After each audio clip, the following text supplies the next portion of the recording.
কি বিমল, তুমি কি আজকে বেশি ব্যস্ত? হ্যাঁ সুধীর, আমার খুব প্রজেক্টের চাপ বেড়েছে, সামলাতে পারছি না।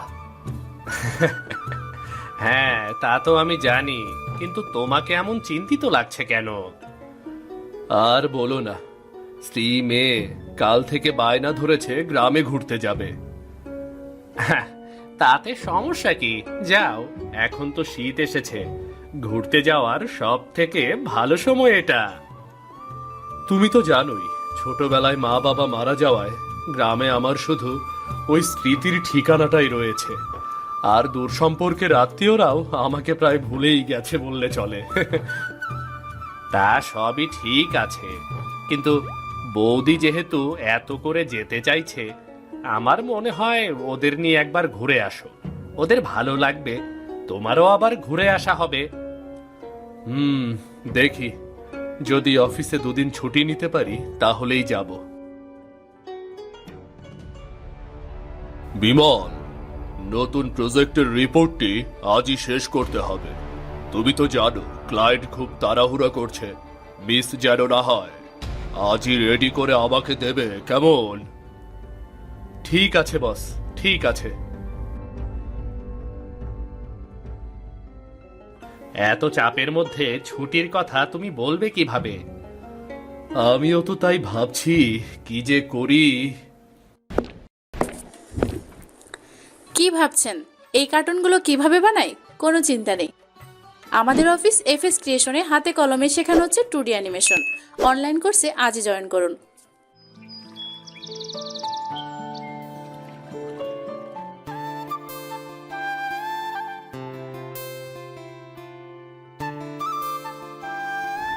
এই, তুমি কি ছুটি নিয়েছো? রমা, এই শীতে? তাছাড়া অফিসের ব্যস্ততা আছে, এর মাঝে তুমি গ্রাম গ্রাম কি শুরু করলে বলো তো? তুমি জানো না, অতীতের স্মৃতি আমাকে খুব বিরক্ত করে। আমার গ্রামে যেতে ইচ্ছে করে না। বিমল, অতীত যতই কষ্টের হোক, তা ফেলে দেওয়া যায় না। আর আমরা আমরা তো এখন পরিবার। আমি আলো এখন তোমার সাথে। তুমি নিজেকে কেন একা ভাবো বলো তো? শুধু একটা দিনই তো, দেখো না চেষ্টা করে। মেয়েটা সারাদিন বলেছে গ্রামে যাওয়ার কথা, আর এরপর এরপর ঘুমিয়ে গেছে। বহু বছর হয়ে গেছে গ্রামকে দেখার সুযোগ পাইনি। ছোটবেলায় বাবা মায়ের স্মৃতি এখনো জীবন্ত। রমা ও আলো যেহেতু এত করে যেতে চাইছে, তাহলে একবার ঘুরে আসা যাক। আচ্ছা ঠিক আছে, আমরা একদিন যাব, তবে এটাই শেষ। আর কখনো যেতে চাইবে না, কারণ বাবা মা ছাড়া শূন্য গ্রামে আমার আর যেতে ইচ্ছে করে না। হ্যাঁ, তাই হবে, আর বলবো না।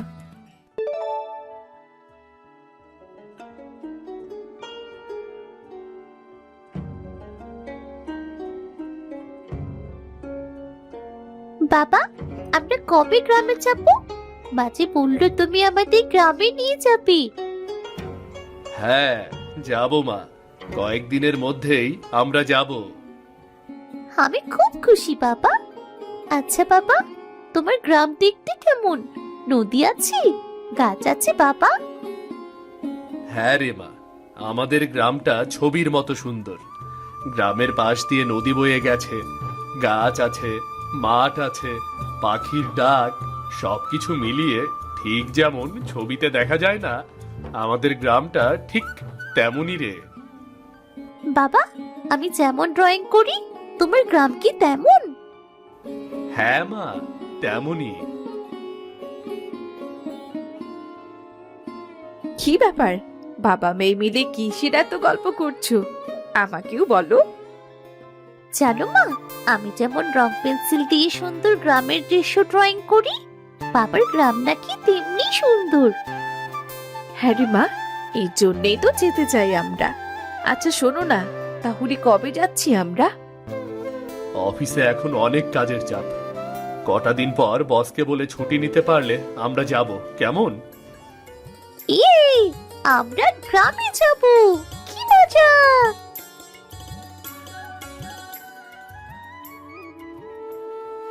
দেখেছো মেয়েটা কত খুশি।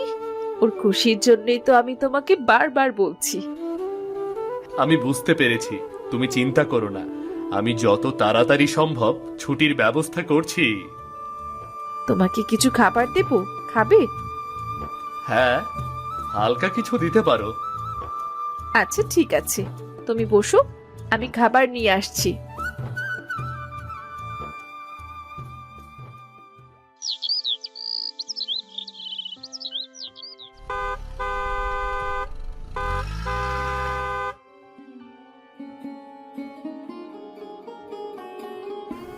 কি বিমল, এসেছো? আজকে কাজের প্রেসার কেমন? যা কাজ দিয়েছিল সব কমপ্লিট করে দিয়েছি। তা তো আমি জানি, তুমি তো অনেক ভালো কাজ করো। তা তোমার গ্রামে যাওয়ার কি হলো? আজ বসকে বলবো, দেখি ছুটি পাওয়া যায় কিনা। আরে ছুটি পাবে না কেন? বস তোমাকে নিশ্চয়ই ছুটি দেবে, বলেই দেখো না। তুমি তো সাধারণত ছুটি নাও না কোনো সময়। ছুটি নিয়ে আর কোথায় যাব বলো? গ্রামে যদি কেউ থাকতো তাহলে প্রতি বছর যখন তখন গ্রামে যাওয়া হতো। তুমি তো জানো গ্রামে আমার কেউ নেই, তাই গ্রামেও যাওয়া হয় না আমার। মন খারাপ করো না, কেউ নেই তাতে কি হয়েছে? তোমার বাবার বাড়িটা তো আছে, সেখানেই না হয় মাঝে মাঝে গিয়ে বৌদি বাচ্চাকে ঘুরিয়ে আনলে তোমারও যাওয়া হবে, ওরাও খুশি হবে। হ্যাঁ, সেটাই ভাবছি, অনেকদিন যাওয়া হয় না, এবার যদি যাওয়া হয়।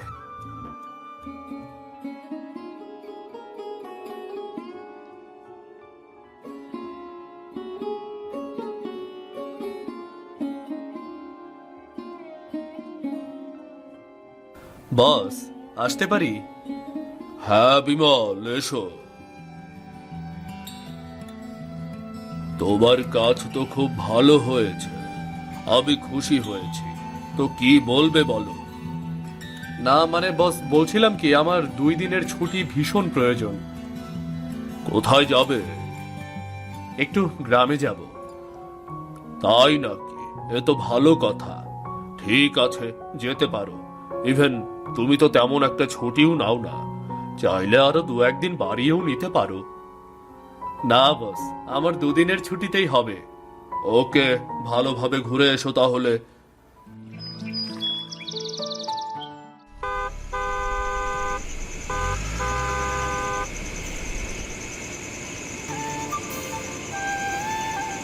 কই গো রমা, কোথায় গেলে? এদিকে এসো।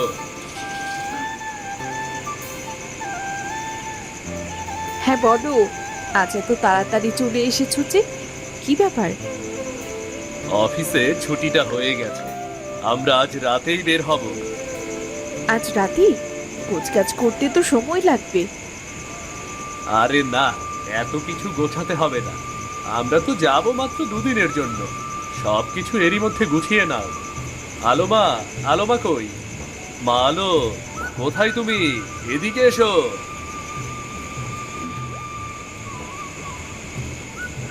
এই তো বাবা, আমি এখানে। আমাকে ডাকছো? মা, তাড়াতাড়ি তৈরি হয়ে নাও, আমরা আজ রাতেই বের হব। বাবা, আমরা আজই যাব?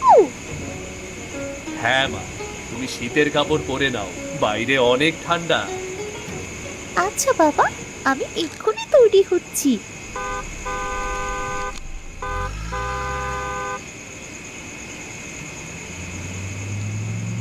বাবা দেখো, কুয়াশার মধ্যে সবকিছু যেন জাদুর মতো লাগছে।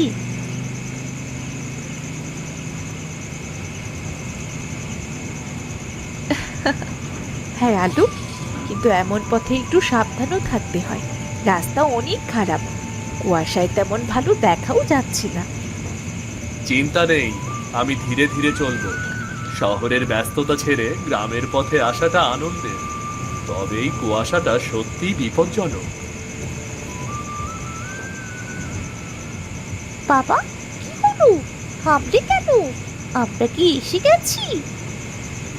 না মা, এখনো অনেকটা পথ বাকি, কিন্তু গাড়িটার হঠাৎ কি হলো বুঝতে পারছি না। কি হবে এখন? আশপাশে তো কাউকেই দেখতে পাচ্ছি না। তোমরা গাড়িতে থাকো, আমি দেখছি। এই রাতে তুমি একা নির্জন রাস্তায় কিভাবে গাড়ি ঠিক করবে? আমরা আমরা আছি তোমার সাথে। তোমরা এসে কি করবে? আর তাছাড়া বাইরে অনেক ঠান্ডা। আমি দেখি কি সমস্যা, আমি ঠিক করতে পারি কিনা। তোমরা ভেতরে থাকো।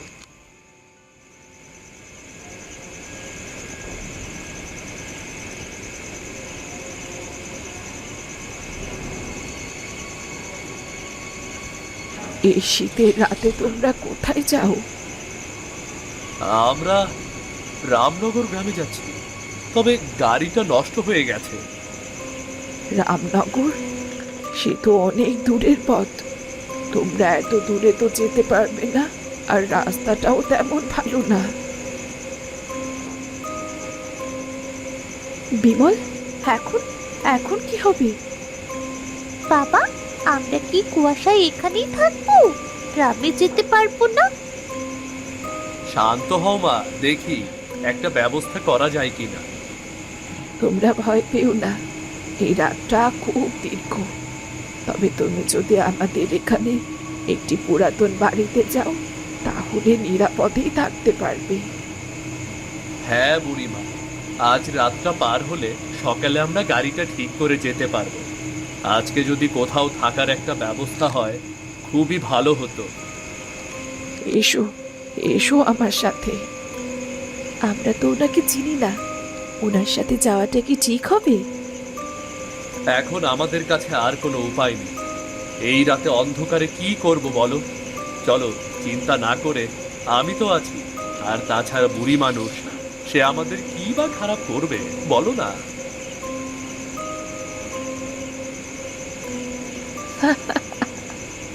শীত, অন্ধকার, কুয়াশা সবই ভয়ঙ্কর, এক কষ্টদায়ক অনুভূতি, এত বছরের অপেক্ষা। বুড়িমা, আপনি কি কিছু বলছেন? না না, আমি নিজে নিজে মাঝে মাঝে কথা বলি। এসো, এসো তোমরা আমার সাথে।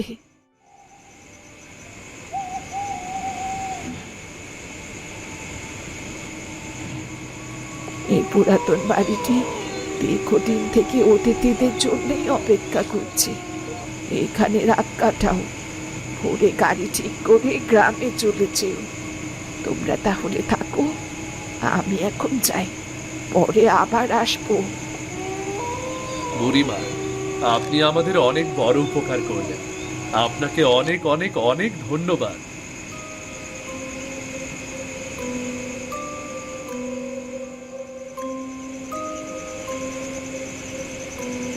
বিমল, আমার কেমন যেন ভয় ভয় লাগছে। আর বুড়িমার কথাগুলো কেমন অদ্ভুত না? তুমি দুশ্চিন্তা করছো, তাই তোমার কাছে এমন মনে হচ্ছে। এতটা ভেবো না তো, আমি আছি তো। এসো, কোনো রকমে আজকের রাতটা এখানেই কাটিয়ে দিই। সকালে রওনা দেব। বুড়িমা অনেক ভালো, বলো? আজ রাতের এই আশ্রয়টুকু না পেলে কি যে হতো। বাবা, আমরা এই পুরাতন বাড়িতে আজ রাতে থাকবো? বাবা, দেখেছো বাড়িটা কেমন ভুতুড়ে বাড়ির মতো না? এখন এসব কথা বলো না আডু। বাবা দেখো, এই পুরাতন বাড়ির বারান্দা থেকে চাঁদটা কেমন সুন্দর দেখাচ্ছে, ঠিক যেন রূপকথার মতো মনে হচ্ছে। ঠিক বলেছিস মা, এমন পুরাতন বাড়ি সত্যি রূপকথার জন্ম দেয়। আলু, তোর ভয় করছে না? না মা, আমার তো খুব ভালোই লাগছে। কার মেয়ে দেখতে হবে না? আমার মেয়ে আমার মতোই সাহসী। থাক, এত সাহসী হই কাজ নেই। একে তো নির্জন জায়গা, তারপর আমরা শুধু তিনজন, আশপাশে আর কোনো মানুষের সাড়াও নেই। কেমন একটা গা ছমছমে ভাব। ভয় যতই হোক, আমরা একসাথে আছি, এটাই বড় কথা। শুধু এই রাতটা পার হওয়ার আশা।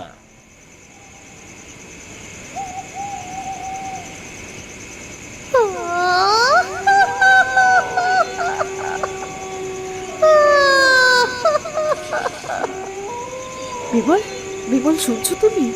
কান্নার আওয়াজ আসছে কোথা থেকে? আরে না, এ তোমার মনের ভুল হয়তো। দূরে শেয়াল ডাকছে, শীতের রাত তো। না গো, তুমি বুঝতে পারছো না, আমার মনে হচ্ছে আওয়াজটাই ঘরের ভেতর থেকেই আসছে। কি যে বলো না তুমি, বাড়ির ভেতর থেকে আওয়াজ আসবে কোত্থেকে?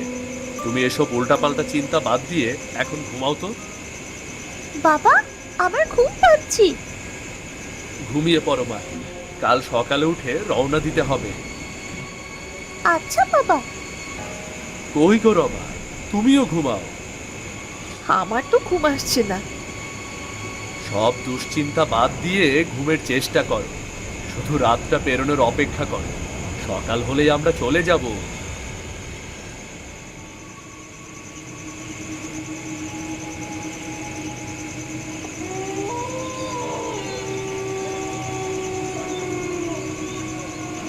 কই গো, শুনছো?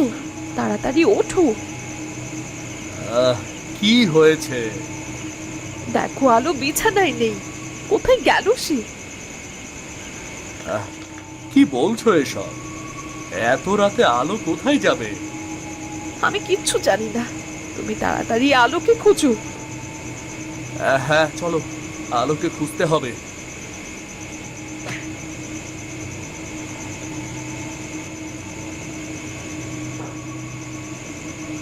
আলোকে তো কোথাও পাওয়া যাচ্ছে না, চলো তো ছাদে গিয়ে দেখি। এত রাতে আলো ছাদে কেন যাবে?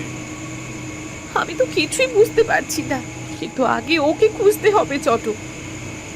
হ্যাঁ তাই চলো, ছাদে গিয়ে দেখি চলো।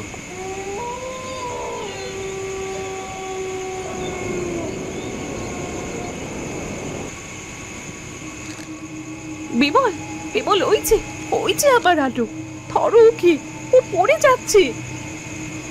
মা, আলো! বাবা, আমি তো ঘুমিয়েছিলাম। আমি এখানে কি করে এলাম? আমার তো কিছুই মনে নেই। ঠিক আছে মা, তুমি এখন নিরাপদ, আর কিছুই হবে না, আমি আছি। বিমল, বিমল, কি হচ্ছে আমাদের সাথে এসব? এই বাড়িতে নিশ্চয়ই কোনো সমস্যা আছে। ওই যে এত রাতে আলো, আলো কি করে এখানে আসলো? আবার বলছে ও কিছুই জানে না। হ্যাঁ রমা, আমারও এখন তাই মনে হচ্ছে, কোনো একটা সমস্যা আছে, নইলে এমন অদ্ভুত সবকিছু ঘটবে কেন? আমি তোমাকে প্রথমেই বলেছিলাম না, আমি কেমন যেন কান্নার শব্দ শুনেছি। তুমি তো আমার কথার কোনো গুরুত্বই দাওনি। এই বাড়িতে কোনো খারাপ কিছু নিশ্চয়ই আছে। হ্যাঁ, আছে তো। তুই ঠিকই বুঝেছিস, এই বাড়িতে এক অতৃপ্ত আত্মার কান্না আছে। কে কে কথা বলে? সামনে এসো। আমি। বুড়িমা, আপনি? এত রাতে আপনি এখানে?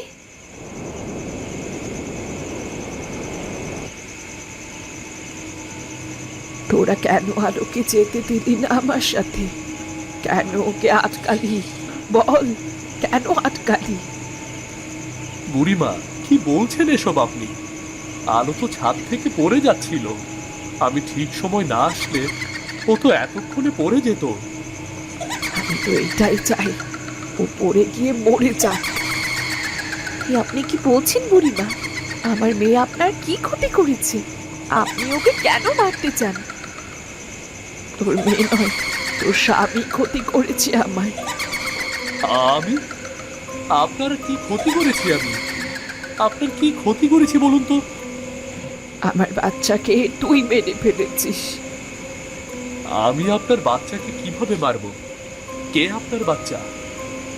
আমি তো কাউকে কখনো মারিনি। কি বলছেন এসব? মনে করে দেখ, বাপকে এত তাড়াতাড়ি ভুলে গেলে কি করে? কই, আমি তো ভুলিনি।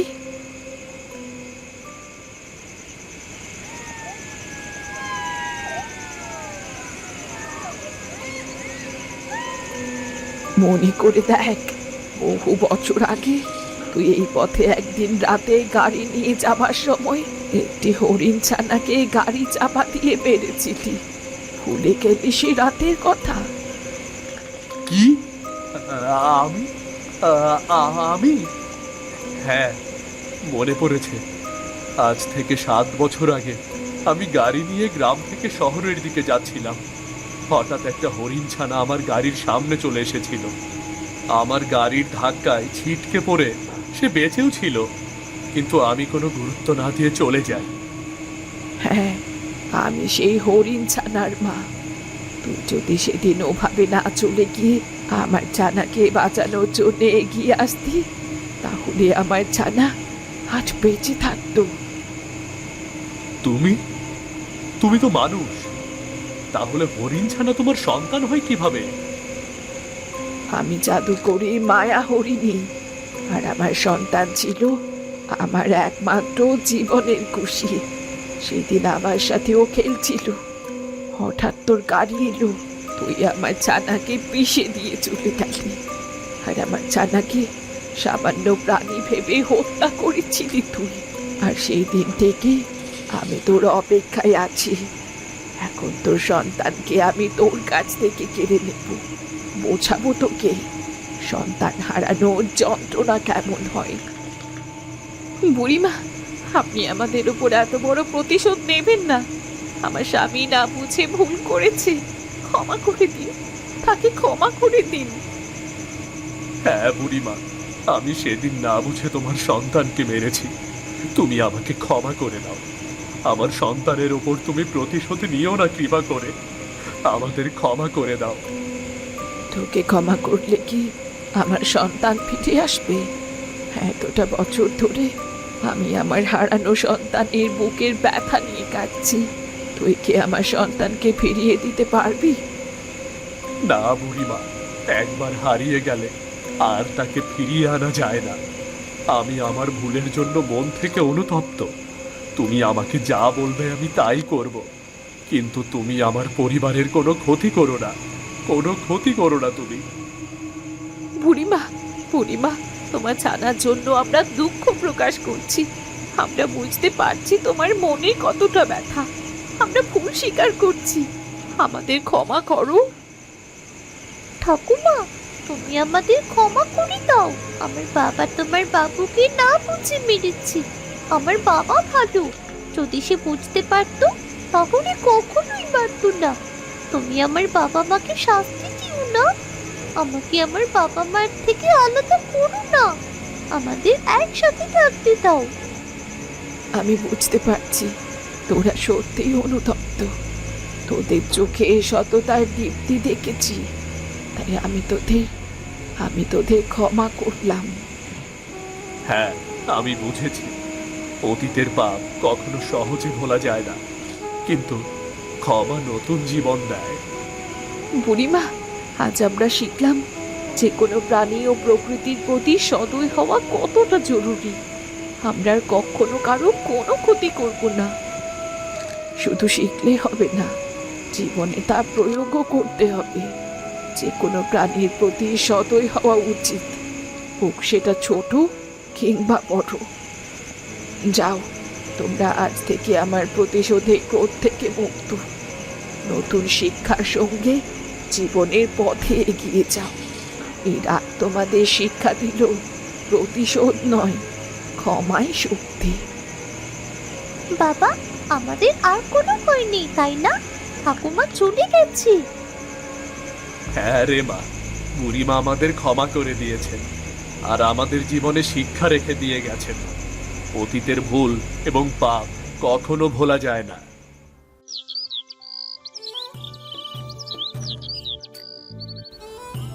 আমরা এখন গ্রামের দিকে রওনা হব। কি মজা! বাবা, আমাদের এখন আর কোনো ভয় নেই। হ্যাঁ মা, আমরা সব আধার পেরিয়ে এসেছি, এখন শুধু আলোর পথে। হ্যাঁ বিমল, গতকাল রাতের ঘটনা মনে রেখো। ভয়, অনুতাপ এবং ক্ষমার শিক্ষা আমরা সব সময় মনে রাখবো। পশু পাখির প্রতি যত্ন নেব।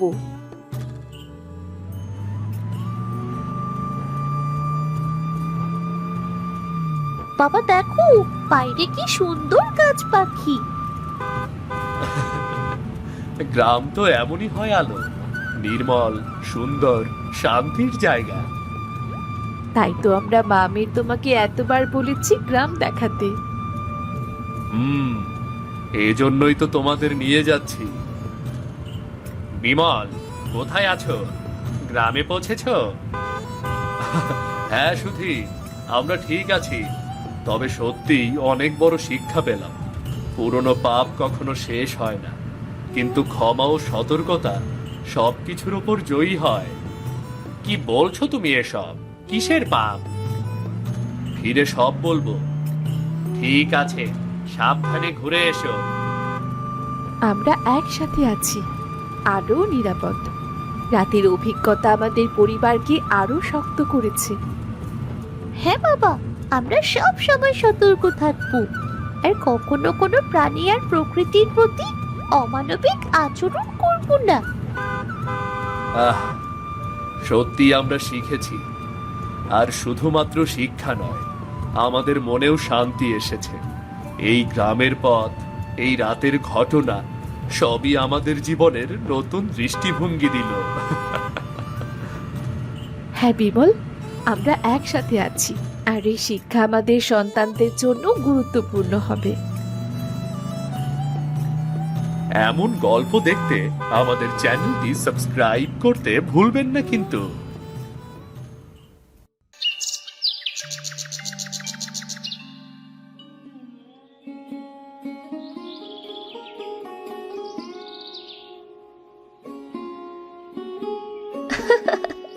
বাবা, একটু থামো তো।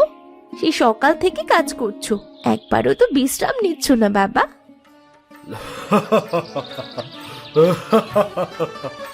চাষির জীবনে বিশ্রাম কম রে মা। পরিশ্রম না করলে পেট ভরবে কেমন করে? জানি বাবা, কিন্তু তুমি তো একা মানুষ। শরীরটা যদি ভেঙে যায়, আমি কাকে নিয়ে থাকবো বলো? আবার কিছু হলে তুই আছিস না। তুই তো আমার শক্তি রে, আমার ভরসা। তা ঠিক আছে, কিন্তু আগে ভাত খেয়ে নাও। আমি হাতে না খাওয়ালে তুমি তো খেতেই চাও না। আহ, কি সুন্দর গন্ধ! আর মেয়ের হাতের ভাত, দুয়ে মিলেই সুখ। তুমি সবকিছুতেই শুধু সুখ খুঁজে পাও বাবা, কিন্তু গ্রামের সবাই তো তোমার মতো নয়। শুনেছি জমিদার রঘুনাথ আবার হরি কাকার জমিটাও কেড়ে নিয়েছে।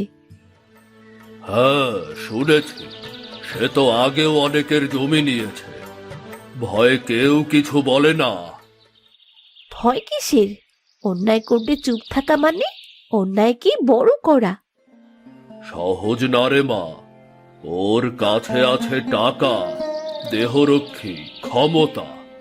আমাদের আছে শুধু দুটো হাত আর মাটির ভালোবাসা। তবু আমি চুপ থাকতে পারবো না। বাবা, বাবা তুমি বিশ্বাস করো, অন্যায়কারীরা চিরকাল বেঁচে থাকে না। না রে মা, কেউ পারে না। কিন্তু ন্যায়ের পথেও কাটা বেশি। যারা সত্য বলে তাদের গলায় আগে কেটে দেওয়া হয়। তবু বাবা, আমি বলবো, গলা কেটে দিলেও সত্য থামানো যায় না। একদিন না একদিন জানবে সবাই কারা ভালো আর কারা ভণ্ড। তোর এই আগুন দেখে ভয়ও লাগে, আবার গর্বও হয়। আমি চাই তুই এমনই থাক, কিন্তু সাবধানে। কিসের ভয় বাবা?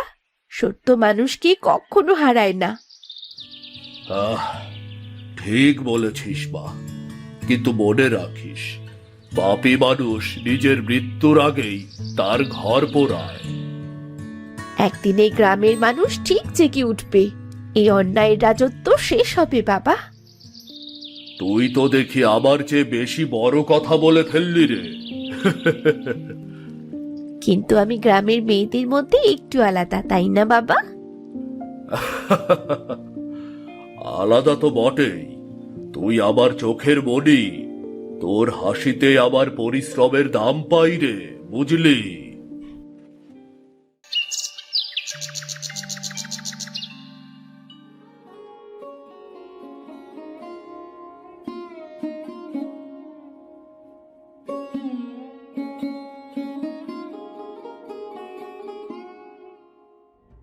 এই যে শোন দেবাশিস, আজ থেকে এই জমি জমিদার রঘুনাথ মশাইয়ের।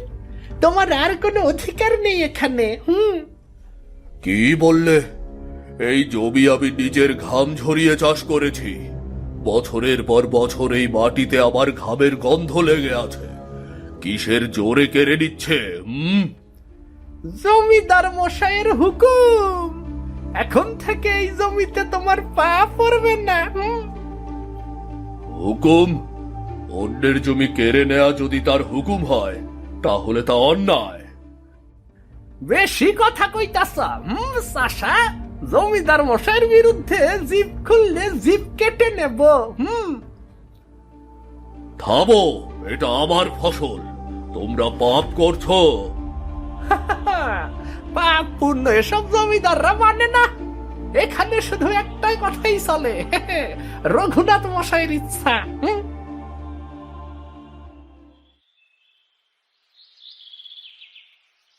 থামো, কার এত সাহস আছে আমার বাবার গায়ে হাত দেবার? ওহো, এ তো সেই দেবাশিসের মেয়ে। তুইও জমিদারের আদেশে বাধা দিবি? হ্যাঁ, দেবাশিসের মেয়ে আমি। আমি অন্যায়ের সামনে চুপ করে থাকবো না। জমিদার বলো, রাজা বলো, অন্যের জমি কেড়ে খেলে তার মুখোশ একদিন ঠিক খুলবে। এই কথা জমিদার মশাই শুনলে তোরা দম নিতে পারবি না। আমি নিজে গিয়ে বলবো, যে অন্যায় করে তার সামনে দাঁড়াতে ভয় পাই না আমি। ঠিক আছে, কাল জমিদার বাড়িতে চলে যেও, দেখা হবে তোমাদের সাথে।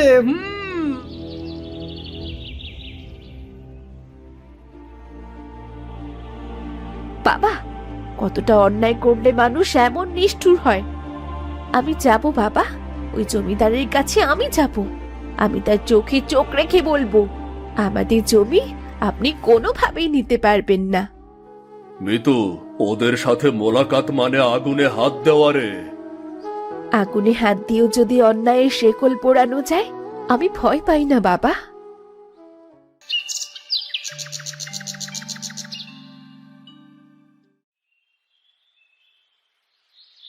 আমি দেবাশিসের মেয়ে। আপনার লোকেরা আমাদের জমির ফসল ভেঙে দিয়েছে। আমি নিজে এসে বলেছি, এই জমি আমাদের। আপনি অন্যায় করে তা কেড়ে নিলে চলবে না। সেই দেবাশিস, তোর বাবা বড় স্বাবলম্বী ছিল রে, কেবল এখন আর নেই। কিন্তু দেখছিস না, আমি এখানে আছি। আমি তো জনগণের সেবা করি রে। তুমি তো দেখতে অনেক সুন্দর মেয়ে। মুখটা একটু সামলে কথা বললে ঠিক হয় না? মানুষকে ঠকিয়ে জমি পাওয়া যায়। আপনি জমিদার না, আপনি একটা ডাকাত। আপনার ন্যায় দেখানোর নামে আড়ালে অনেকে জীবন বিপদে ফেলেছেন, আর আমি সেটা চোখে দেখেছি। সরাসরি কথা ভালো। তুই কি জানিস, এই গ্রামে কথা ফুরে দিলে তোদের মতদের অনেকেই অপমান পায়। তোর মতন মেয়েরা বুঝে শুনে কথা বলে। তোর মতো সুন্দরী মেয়ে একটু নম্র হওয়া উচিত। নম্রতা অন্যায় চাপাতে দেবার নাম নয়। আমি ভয় পাই না। আপনার মুখোশ আমি ঠিক খুলে দেব। আপনার যতই সুন্দর মুখ থাকুক না কেন, আপনার ভেতরে লুকোনো কুৎসিত চেহারা একদিন সবার সামনে ঠিক আসবে। তুই কি মনে করিস তোর সাথে গ্রামের মানুষ আছে? তোর পিতা ছিল সাধারণ, তবু তিনি চুপ করে থাকতেন, কারণ পৃথিবীটা বড়। তুই এসব করে আমার গরিমা নষ্ট করবি ভাবছিস? গরিমা বলতে অন্যায়ের অবলম্বন বোঝায় না। আমার বাবার ঘরে জন্ম নেওয়া প্রতিটি বীজের অধিকার আমি দান করব। না না, এই মেয়েটাকে এক হাতে সামলে রেখে সজাগ করা যাবে। একদমই সাধারণ মেয়ে নয় ও। ওকে ভয় দেখালে চাপা পড়ে যাবে। আমি চুপ থাকবো না। আমি পুরো গ্রামকে জানিয়ে দেব আপনার আসল চেহারাটা কি। তোমার কথা মনে রাখবো মেয়ে, তবে মনে রেখো, কয়েক মিনিটের সাহস অনেক সময় বিপদের কারণ হয়ে দাঁড়ায়।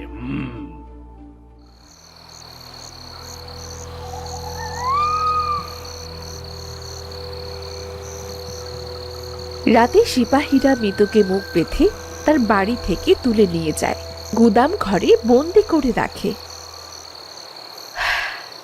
ভয় পাই না, আমি ভয় পাই না। অন্যায়ের সঙ্গে লড়াই মানে মৃত্যু হলে হোক, তবু আমি হেরে যাব না। কি হলো মেয়ে, বড় সাহস ছিল না তোমার? এখন কেমন লাগে এই অন্ধকারে একা একা বসে? আপনি আমাকে বন্দি করতে পারেন, কিন্তু আমার সত্য কথা কি করে আটকে রাখবেন? আপনার ভয়, আপনার পাপী একদিন আপনাকে ঠিক গ্রাস করবে। কাল সকালে এক কাল কোবরা সাপের ব্যবস্থা করো। কেউ জানবে না, কেউ শুনবে না, সকলে জানবে সাপের কামড়ে মারা গিয়েছে। জি মশাই, তাই কেউ যদি টের পায়? চুপ কর, এই গ্রাম আমার, এই গ্রামে আমার কথাই হলো আইন। কে সাহস করবে আমার বিরুদ্ধে মুখ খোলা, আর কেই বা জানবে? হ্যাঁ, আমার মৃত্যু দিয়ে আপনি হয়তো আমাকে চুপ করাবেন, কিন্তু আমার আত্মা চুপ থাকবে না। আমি প্রতিজ্ঞা করছি, একদিন ন্যায় ঠিক ফিরে আসবে। তুই বড্ড কথা বলিস মেয়ে। মৃত্যুর পর আত্মা টাত্মা কিছুই থাকে না। আমি মৃত্যুকেই তোর ভাগ্য করে দিচ্ছি রে। মা, পৃথিবী ন্যায় যেন না হারিয়ে যায়।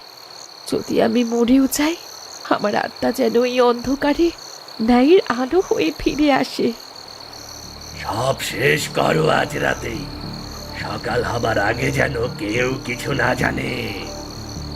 মশাই, ও তো একটা মেয়ে, ওর চোখে ভয় না আগুন দেখি কেন?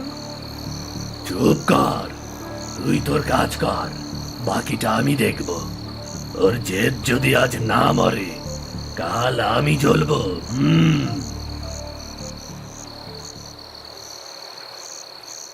কেউ খানি? তুমি করিম কাকা? তোমরা কি মানুষ না পশু আমায় ন্যায়ের প্রতিবাদে বন্দি করেছো? আমার কিছুই করার নাই মা, ক্ষমা করো আমায়, ক্ষমা করো।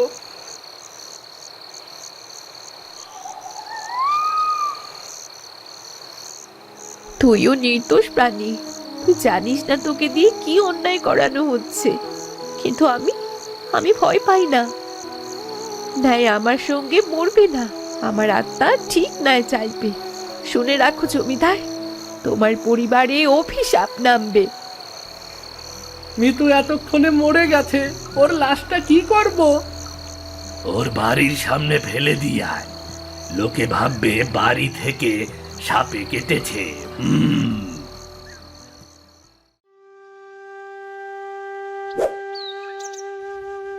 মা, মা মিতু, তুই বলেছিলি অন্যায়ের বিচার একদিন হবে, কিন্তু তুই এভাবে আমাকে ছেড়ে চলে গেলি, এভাবে আমাকে ছেড়ে চলে গেলি। ও আমাগোর জন্য এত কিছু করবার চাইলো, অথচ দেহ সাপে ওরে শেষ কইরা দিল। হে সৃষ্টিকর্তা, তুমি কেন ভালো মানুষদের নিয়ে যাও? হ্যাঁ, তুই চলে গেলি মা, আমি একা কিভাবে থাকবো? না না, আমি পারবো না আমি তোকে ছাড়া। যে মানুষ অন্যায়ের প্রতিবাদে বেঁচেছিল, সে নিজের প্রিয়জনের মৃত্যুর যন্ত্রণায় ভেঙে পড়ল, কিন্তু মৃত্যুর ভেতরে জন্ম নিল এক নতুন শক্তি, অভিশাপের শক্তি। তুমি যে আমায় সাপের বিষ দিয়ে মেরেছিলে, তার জন্যে আমার বাবাও। জমিদার, তুমি কি ভেবেছো মৃত্যুতেই সব শেষ হয়ে যায়? না, আজ আমি তোমায় অভিশাপ দিচ্ছি, যে রক্তে পাপ, সেই রক্ত সাপে পরিণত হোক। তোমার বংশে মানুষ নয়, সাপ জন্ম নেবে। তোমার পরিবারে শান্তি থাকবে না কোনোদিন। যেদিন তোর বংশ শেষ হবে, সেই দিনই আমার আত্মা শান্তি পাবে।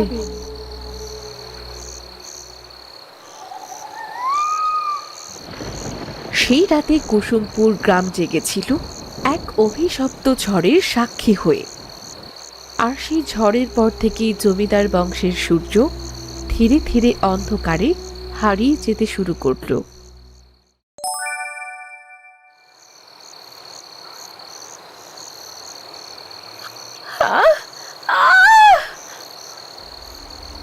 এ কি? না না, এটা তো বাচ্চা না, এটা এটা তো সাপ।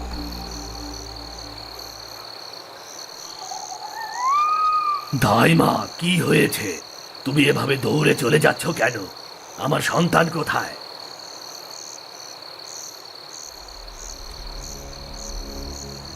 এ কি? আমার বাচ্চা কোথায়? কোথাও তো আমার বাচ্চা নেই। দাইমা কি আমার বাচ্চা চুরি করে নিয়ে পালালো? না না না না, দাইমা তো দৌড়ে খালি হাতে পালালো। তার হাতে তো কোনো বাচ্চা ছিল না। জমিদার মশাই, আমি দাইমাকে ধরে নিয়ে আসবো। বাচ্চা কোথায় ও ভালো বলতে পারবে। হ্যাঁ, একদমই ঠিক বলেছিস। যা, ওই দাইমাকে এক্ষুনি ধরে নিয়ে আয়।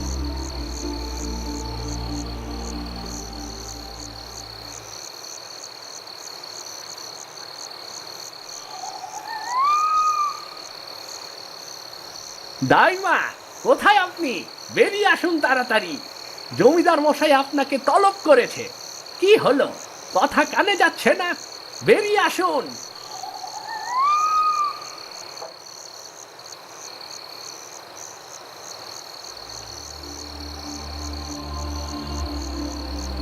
হিরে, দাইমাকে খুঁজে নিয়ে এসেছিস? আবার সামনে নিয়ে আয় ওকে। জমিদার মশাই, দাইমার ঘর ফাঁকা, তার ঘরে কেউ নাই। মনে হয় পালিয়ে গেছে।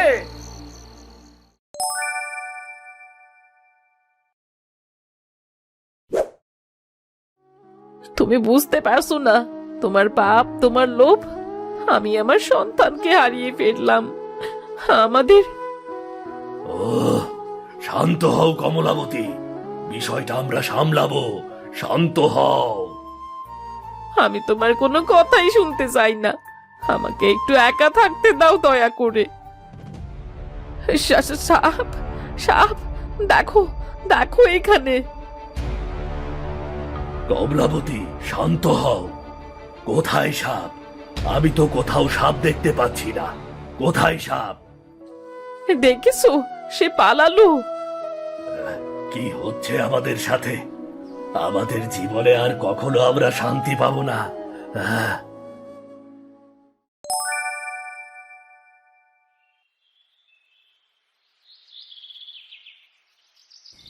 আজ শিকার করব। বউয়ের জন্য আজ বড় একটা পশু শিকার করে নিয়ে যাব। আমার বউ খুশি থাকলে আমি খুশি থাকব। বাবা, বাবা, কেউ আছে এখানে? কে এখানে? কে কথা বলল? কেউ তো নেই, শুধু পাতা কাঁপছে। না, আমি কি পাগল হয়ে যাচ্ছি? এটা কি কোনো স্বপ্ন? বাঁচাও, বাঁচাও! আহ, ও, ও, কি আমি দেখছি? না না না না, এটা সম্ভব না। আমার চোখের সামনে এই সাপ, কিন্তু ও বাবা বলে ডাকছে কেন? না না না না, এটা সম্ভব না। ও শুধু সাপ নয়, হয়তো অন্য কিছু। বাবা, বাবা, বাবা! আমাকে এখন এখান থেকে পালাতে হবে, না হলে।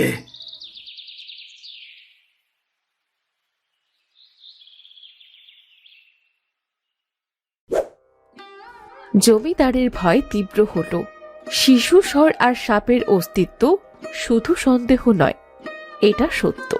মৃত্যুর অভিশাপের প্রাণী তার জীবন্ত রূপ, যা শুধু তার পরিবার নয়, পুরো জমিদারের মানসিক শান্তিটুকু কেড়ে নিল। আজই আমাকে কিছু একটা করতে হবে, না হলে আজ রাতেই আমাকে তান্ত্রিকের কাছে যেতে হবে।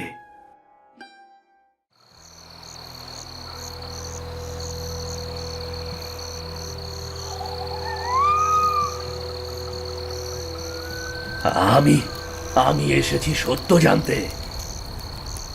তুই অন্যায়ের আগুন জ্বালিয়েছিলি জমিদার, অন্যায়ের আগুন, যে আগুন তোর লোভ আর অহংকারে তৈরি হয়েছিল। মানে তুমি কি বলতে চাও? আমি কি ভুল দেখছি? না জমিদার, ভুল দেখছো না। ওই সাপ, তুমি যা দেখতে পেয়েছো ওটাই তোমার পুত্র, মৃত্যুর আত্মার অভিশাপের ফল। সে জন্মেছে সেই অভিশাপের কারণে, যা তুই অন্ধকারে সৃষ্টি করেছিলি। আমার পুত্র, এ কি করে সম্ভব? কিন্তু আমি ওই চাইলে এখনো সমাধান পেতে পারিস। সাপ হতে পারে আবার মানুষ। তুই যদি সত্যিকারের ক্ষমা, ন্যায় আর ভালোবাসা দেখাস, তাহলে এই অভিশাপ ভেঙে যাবে, না হলে তোর বংশ ধ্বংসের দিকে যাবে। আমি যা করেছিলাম তা ভুল, মৃত্যুর প্রতি অন্যায়, সবই আমার ভুল। আমি চাই সমাধান। আমি চাই আমার পুত্র মানুষ হয়ে ফিরে আসুক। তাহলে প্রস্তুত থাক, আগামীকাল নতুন সূর্য উঠবে। সাপ সেই পুত্রের রূপ বদলাবে, মানব রূপে ফিরে আসবে, তোর বংশেও শান্তি ফিরে আসবে। হ্যাঁ, আমি প্রতিজ্ঞা করছি, আমি আর কখনো কারো প্রতি অন্যায় করব না। আমি সবাইকে সবার জমি ফেরত দিয়ে দেব। মৃত্যুর আত্মার কাছে ক্ষমা প্রার্থনা করছি আমি। সেই রাতে গুহার অন্ধকারে জমিদারের মন ভেঙে গেল। সে বুঝতে পারল শক্তি আর অভিশাপকে কোনোদিন অবজ্ঞা করা যায় না।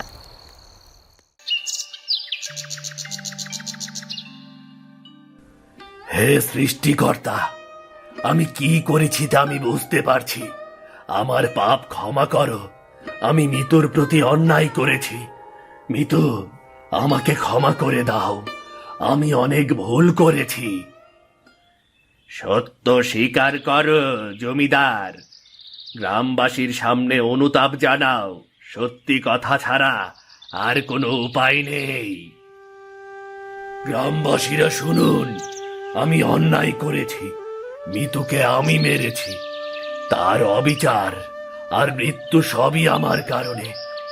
আর সেই অন্যায়ের প্রতিশোধ আজ আমার বংশে এসেছে। আমার সন্তান, যাকে আমি আশা করেছিলাম, জন্ম নিয়েছে সে সাপ হয়ে। এটা মৃত্যুর অভিশাপ। আমি আমার ভুল স্বীকার করে নিলাম। আমি জানি কেবল অনুতাপেই যথেষ্ট নয়। আমি প্রতিজ্ঞা করছি, ভবিষ্যতে অন্যায়ের পথ কখনো ধরব না। আর গ্রাম ও মানুষের প্রতি সত্যিকারের দায়িত্ব পালন করব। জমিদারের কথা শোনার পর গ্রামের মধ্যে এক অদ্ভুত শান্তি নেমে এলো। মৃত্যু, অভিশাপ, ভয় সব মিলিয়ে নতুন একটা শিক্ষা। এবার সব ঠিক হয়ে গেছে। সত্যি, অনুতাপ আর ন্যায়ের পথ দেখলে অতীতের ভুল থেকে মানুষ শিখতে পারে। হ্যাঁ, আমি শিখেছি। মৃত্যুর আত্মা হয়তো শান্তি পাবে, আর আমরা, আমার পরিবার, আমার বংশ শুধুই ভালোবাসা ও ন্যায়ের পথে চলব। যে পাপ স্বীকার করে তার শৃঙ্খল ভাঙে। যে অনুতাপ প্রকাশ করে সে ন্যায় ও শান্তি পায়। হাই সৃষ্টিকর্তা, ও সত্যি আমাদের সন্তান। হ্যাঁ হ্যাঁ, এটা সত্যি। আমি ভুল করেছি, আর কখনো অন্যায়ের পথ ধরব না। মিতু, তুমি আমাকে ক্ষমা করেছো, তাই না মিতু? জমিদার, আমি শান্ত। আমার অভিশাপ পূর্ণ হলো, তোমার পাপ স্বীকার ও অনুতাপে শান্তি ফিরেছে। এভাবে কুসুমপুর গ্রামের ইতিহাসে শেষ হলো অভিশাপ, অন্যায় এবং ন্যায়। শিশুটি মানুষ হয়ে ফিরল, সত্য, সাহস, অনুতাপ শেষ পর্যন্ত অন্ধকারকে পরাস্ত করল। যদি গল্পটি ভালো লেগে থাকে তাহলে চ্যানেলটি সাবস্ক্রাইব করে আমাদের সঙ্গেই থেকো। আর হ্যাঁ, লাইক আর কমেন্ট করতেও ভুলবেন না কিন্তু।